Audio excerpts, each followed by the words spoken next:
Hey, what's up guys? In this video, I'm going to show you on a Honda Odyssey how to make your lights either flash when you lock it or to do nothing when you lock it. The choice is yours, you can decide, and I'm going to show you how to do it right now.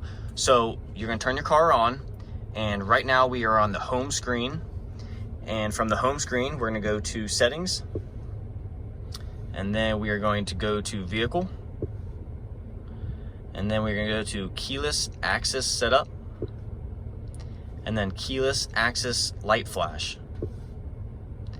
All right, from here, if it is on, then the exterior lights will flash when you lock it or unlock it, or if it's off, then they won't do anything when you lock it or unlock it.